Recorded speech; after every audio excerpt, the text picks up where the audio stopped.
Bandera Reports Afternoon Edition.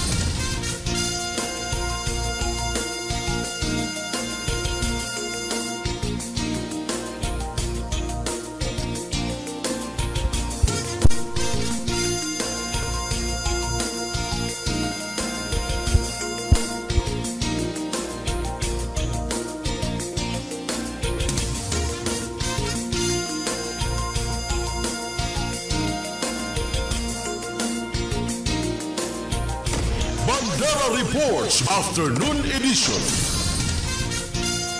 Tulak ng ilegal na droga na arestado ng City PNP sa inilatag na drug bypass operation. Kinilala ang naaresto ang suspect na si alias Watari dahil sa pagbebenta ng ilegal na shabu. Si alias Watari ay 50 taong gulang, ay kabilang sa street level individual dahil sa pagbebenta ng ilegal na droga na residente ng Barangay Rosario Heights 3 sa lungsod ng Cotabato.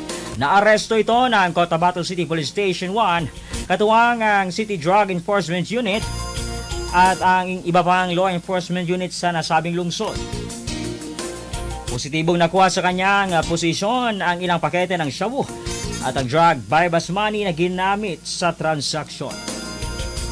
Hawak na ngayon ng kapulisan si Watari at makaharap sa kasong may kaugnayan sa paglabag sa Republic Act 9165 o ang Comprehensive Dangerous Drugs Act of 2002.